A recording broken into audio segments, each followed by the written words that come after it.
Lockdown से पहले गीता के घर का नजारा कुछ ऐसा था कि रोहन ऑफिस जाता था और शिविन स्कूल। जिनके घर से जाने के बाद गीता काम खत्म करके बाकी समय आराम करती थी। लेकिन लॉकडाउन के बाद ऑफिस और स्कूल घर में ही खुल गए और इससे गीता का हाल वो तो आपको देखने में ही मजा आएगा। शिविन, ओ शिविन, महाराज उठने के लिए क्या 21 तोपों की सलामी लेंगे? अरे बिस्तर से बाहर निकल, ऑनलाइन क्लास स्टार्ट होने वाली है। अरे तुम भी हद करती हो, स्पीकर की तरह चिल्लाने की क्या जरूरत है? दिख नहीं रहा मेरी कॉन्फ्रेंस चल रही है।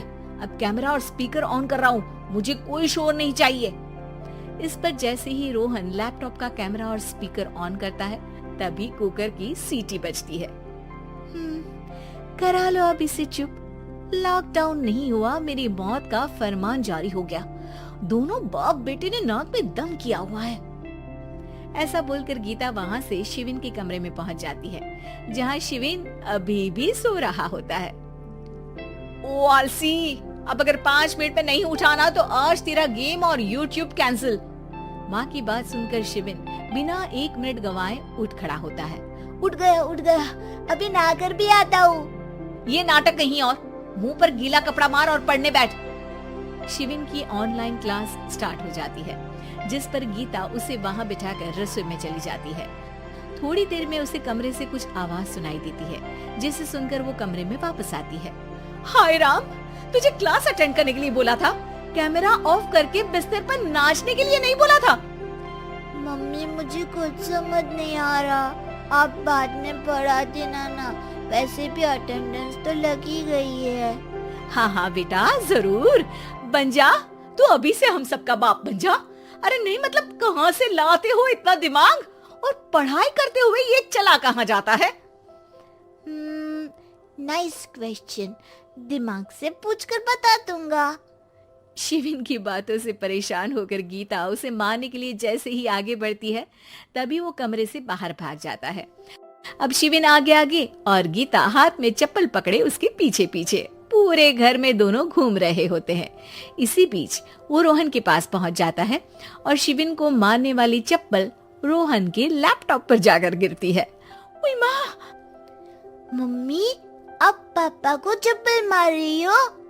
वो आज तक के रिपोर्टर, चुपचाप जाकर क्लास अटेंड कर ले, नहीं तो अगली तेरे पीछे लगेगी। इस पर शिविन वहां से चला जाता है, जिसके बाद रोहन गीता से कहता है, इस सर्कस के लिए कुछ बोलना चाहोगी? अरे क्या करूं, जब से तुम दोनों घर में रहने लगे हो, घर अपने आप ही सर्कस बन गया है और मैं तुम्हारी नौकर। कभी बेटी को संभालो तो कभी बाप के नखरे उठाओ। इन्हीं सब उथल पुथल में दिन बीतते रहते हैं, जिसमें हर रोज घर के अंदर कुछ नया सियप्पा खड़ा मिलता है, जो ज्यादातर शिविन और रोहन के ऑनलाइन स्कूल और ऑफिस से रिलेटेड ही होता है। एक सुबह, शिविन चलो उठ, आज की क्लास जल्दी है। कैमरा ऑफ करके आप अटेंड कर लो। अरे ऐसे छित्तर पड़ेंगे, दादी नानी सब एक साथ याद आ जाएंगी। गीता की लाख मशक्कतों के बाद क्लास तो खत्म हो जाती है, लेकिन उसके बाद शिविन फोन इस्तेमाल करते हुए इंस्टाग्राम रील बनाने लगता है। रसोड़े में कौन था? तुम थी, मैं थी, कौन था? कौन था? हाँ, मैं गरीब हूँ। अरे ओ गरीब के बेटे, आजा, मैं बनाती हूँ तुझे गरीब। मैं बताती हूँ रसोड़े में कौन था। पढ़ाई करने बोलो तो इनकी माँ मर जाती है और ये पागलपंतियाँ जितनी मर्जी करा लो। गीता शिविन को डांट रही होती है, तभी रोहन बीच में बोल पड़ता है, अरे बच्चा ही तो है, इतना गुस्सा क्यों कर रही हो? बेटे का साथ देने की इसी एक कोशिश में अब शिविन के साथ साथ रोहन भी गीता के गुस्से की सूली पर चढ़ जाता है। अगर बेटे पर इतना ही प्यार आ रहा है तो इसे क्लास अटेंड क्यों नहीं कराते, इसका होमवर्क क्यों नहीं कराते? उस समय तो बहुत जल्दी मीटिंग आ जाती है, वो काम मैं करूँ और यहाँ इस बेफिजुली की चीज में तरफदारी करके बन जाओ महान। हे भगवान, कोई तो इनके ऑफिस और स्कूल खुलवाओ, मैं इन्हें और घर में नहीं सह सकती। अरे कुछ और मांग लेती, क्योंकि तुम्हारी ये विश इस साल तो पूरी होने से रही, कोरोना। हाय नास पिटे ने जिंदगी ही बर्बाद कर दी। खाए कोई पचाए कोई, कल मुझे चुन चुन कर सबको मेरी बद्दुआ लगेगी। उन्होंने दुनिया का और इन बाप बेटे दोनों ने मेरा जीना मुश्किल कर दिया। गीता वहां से चली जाती है, जिसके बाद रोहन शिविन से कहता है, अरे तुम्हारी मम्मी इतनी भड़की हुई क्यों है? आपकी वजह से पूरा समय घर में रहते हो और उस पर कोई काम कराने की जगह बस ऑर्डर देते रहते हो। अच्छा बेटे, सारा इल्जाम मुझ पर? पूरा दिन तो वो तुम पर ही चिल्लाती है। हाँ, मतलब दोनों का 50-50 है, कुछ करना पड़ेगा।